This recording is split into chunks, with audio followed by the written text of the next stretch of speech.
নমস্কার বন্ধুরা, কেমন আছো তোমরা সবাই? আশা করছি তোমরা সকলেই ভালো আছো। আমিও খুব ভালো আছি। তো দেখো, সকাল সকাল স্নান করে নিয়েছি।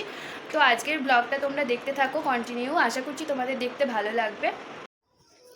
তো এরপর চান কমপ্লিট করে নেওয়ার পর আমি জামা কাপড়গুলো মেলে দিতে ছাদে চলে গেছিলাম জামা কাপড়গুলো শুকাতে দেওয়ার জন্য। তো একে একে আমি সমস্ত জামা কাপড় শুকাতে দিয়ে দিলাম। তো যদি আমার ব্লগগুলো তোমাদের দেখতে ভালো লাগে বা শর্ট ভিডিও আমার দেখতে ভালো লাগে, তো প্লিজ আমার চ্যানেলটিকে সাবস্ক্রাইব করে দিও আর আমার পাশে থাকো। তো দিনের দিকে তো দেখতেই পাচ্ছ কীরকম ঝলমলে রোদ উঠেছে, সোনার রোদ যাকে বলে, কিন্তু বিকালের দিকে বৃষ্টিও পড়েছিল। মা বলে চান করেই নাকি কিছু একটা মুখে দিতে হয়। তো তার জন্য এখানে আমি বড়া খাচ্ছি, এটা কুমড়ো ফুলের বড়া। তো তারপর আমি মুড়ি খেতে বসে গেছিলাম। আমি, পুতু, মা সবাই একসাথে মুড়ি খাচ্ছিলাম। তো মুড়িটা খাওয়ার পর আমি এখানে গামছাটা মাথা থেকে খুলে নিয়েছি। তো চুলটা ভালো করে আঁচড়ে নিয়েছি। তো যেহেতু চুল খুলে সিঁদুর পরতে নেই, তো তার জন্যই চুলটা বেঁধে নিলাম। তারপরে কপালে একটা ছোট্ট মতন টিপ পরে নিলাম। তো টিপটা পরে নেওয়ার পর নাকি স্পঞ্জের টিপ পরলেও নাকি একটা সিঁদুরের টিপ একটা দিতে হয়, তার জন্যই আবারও একটা সিঁদুরের টিপ দিয়ে সিঁথিতে সিঁদুর দিয়ে নিয়েছি। তারপর একে একে কণ্ঠে, বস্ত্রে এবং শাখাতে লাগিয়ে নিলাম সিঁদুর। তো তোমরা দেখো। তো এখানে আমি সিঁদুর পরছি আর পুতু আমাকে যেন কি একটা বলল, তো তার জন্যই আমি হাসছিলাম। তো এরপর ছাগলগুলো চলে এসেছিলো মাঠের থেকে বাড়ি।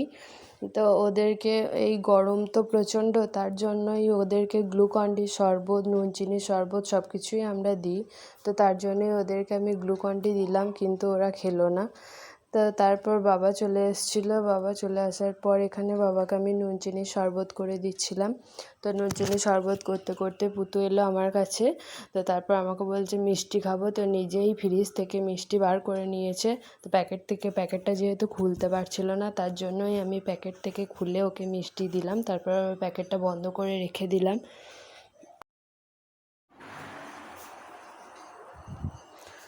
তো তারপর শরবতটা করে নেওয়ার পর আমি বাবাকে শরবতটা দিয়ে এলাম।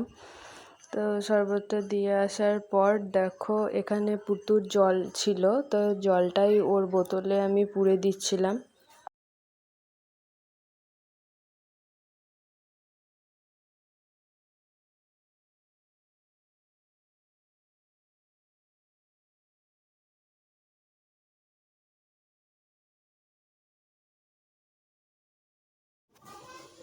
তো ওর বোতলে জলটা পুরে নেওয়ার পর আমার প্রচণ্ড পরিমাণে জল তেষ্টা পেয়ে গেছিলো, তার জন্য আমি একটু জল খেয়ে নিলাম।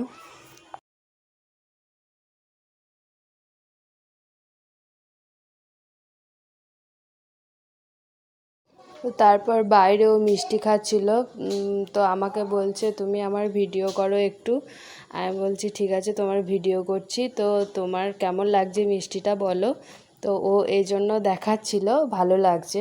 তো তারপর আমি চলে এসেছিলাম রান্নাঘরে রান্না করার জন্য।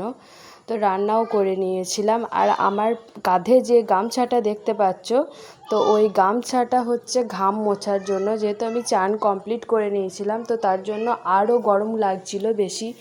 তো তার জন্যই আমার কাঁধে একটা গামছা রাখা ছিল। আর এই যে সেদিন আমাদের বাড়িতে যেহেতু নিরামিষ ছিল, তো তার জন্যই ডাল, পোস্ত এগুলো করা হয়েছিল। আর বাইরে যেহেতু বৃষ্টি পড়ছিল আর ও শুয়েছিল, তো ওকে আমি ওই জন্য বলছিলাম ওই যে ভদ্রলোক শুয়ে আছে, তো তার জন্য ও খুব হাসছিল। তো তারপর আমি রান্নাঘরে চলে গেছিলাম রান্না করে নেওয়ার জন্য, সেটাই তোমাদের আমি বলছিলাম। তো এই দেখো আমি রান্নাঘরে চলে এসেছি রান্না করে নেওয়ার জন্য।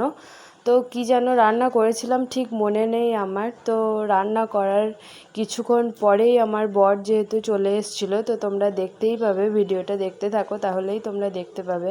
আর এই যে প্রেসার কুকারটা আমি গ্যাসে বসিয়ে দিয়ে আমি চলে গেছিলাম বাইরে জল আনার জন্য, তো তার জন্যই আমাকে তোমরা দেখতে পাচ্ছিলে না।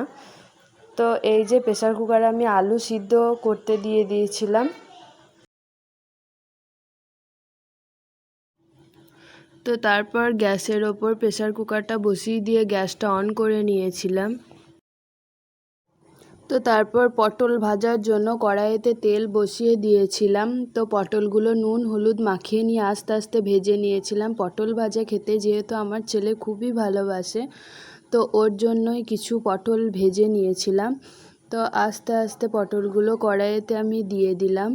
দেখো আমার পটলটা ভাজা হচ্ছে, আর পটল ভাজতে ভাজতে আমার বর চলে এসেছিলো। সেদিন যেহেতু প্রচণ্ড পরিমাণে বৃষ্টি হচ্ছিল, তো ও রেনকোট পরে চলে এসেছিলো। আজকের ভিডিওটা তোমাদের কেমন লাগলো কমেন্টে জানিও, আর প্লিজ আমার চ্যানেলটিকে সাবস্ক্রাইব করে দিও। আজকের মতো টাটা।